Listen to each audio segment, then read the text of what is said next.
I've been preparing my whole life for a mission, or what I thought was a mission, which is riding bikes, going to zone conferences, knocking door to door. That's a mission. It could be in a foreign land, could be here in America, but that's what a mission is. I had a lot of allergies, but I didn't think it was a problem. So I went ahead and submitted my papers. I expressed to the bishop and stake president, I have these concerns.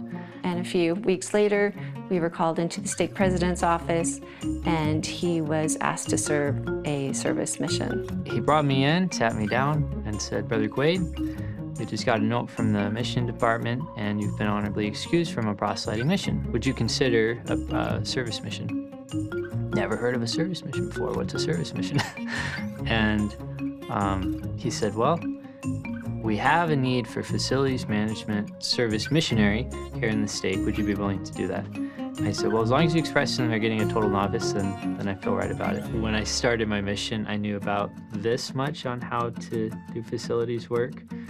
And after my mission, I know that much, probably. I tried to have a weekly schedule, whether that be on a Monday where I sit down, or sometimes I do it on my preparation day on Saturday. But I try to have like a 2-week outlook. What am I going to do over the next 2 weeks? The mission is a consecrated time, and it's such an easy temptation to be like, I'm at home, there's all these cool activities that I used to partake in. You're a missionary, you're consecrated, you're consecrating this time. He's treating this missionary experience in a way that's very similar to proselyting missionaries. He keeps the rules, he studies, he's up at 6:30, he goes to bed at appropriate time.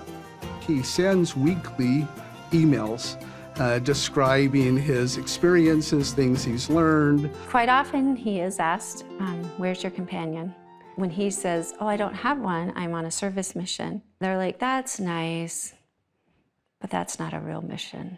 As my stake assignment portion, I serve in the temple. The temple has deepened my understanding spiritually and also broadened my empathy.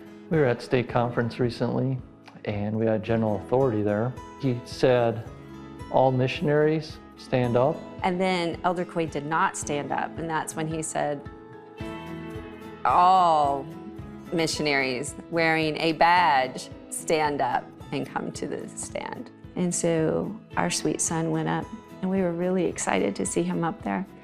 And in addition to that, the area authority asked him to bear his testimony along with some of the proselyting missionaries. Your parents are able to be there and counsel you, and really be on your level and know the struggles that you're going through and counsel you and support you and be that encourager. The service mission leader, therefore, is that extra layer, that second witness to be an encourager. They know what's going on at your assignment. They know the direction that's coming from Salt Lake. And how could you not succeed with such a web of loving, caring individuals who are walking closely to the Lord and providing that extra counsel and support? The Lord's always been revealing to his prophets ways to make the message clear and able to go out to the world. And so there was a time in the 60s and 70s when individuals, young men, if they had the capacity to do so, were called as building missionaries. And they went out, and were they out teaching all the time? No, they were out using hammers and using nails and building sanctuaries of God where individuals could come closer to them through ordinances. They were building missionaries. Were they any less than teaching missionaries?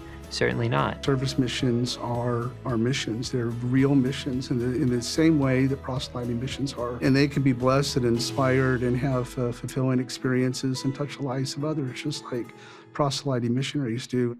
I was working in an attic, changing out filters, and the attic was uninsulated.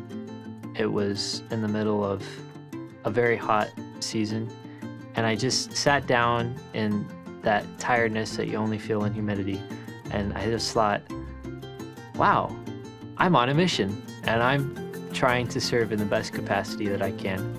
And it was just, it's hard to describe the feeling of the Spirit when you just suddenly realize that I really am a missionary here. I really am providing services, because there's nothing quite so distracting to the sacrament as an unair-conditioned chapel. As service missionaries, we may be doing temporal work. We may not be doing glorious work. We're not going to be doing work that's showing up on the front pages of church news, but we're still doing the work of the Lord. It comes in all shapes and all sizes.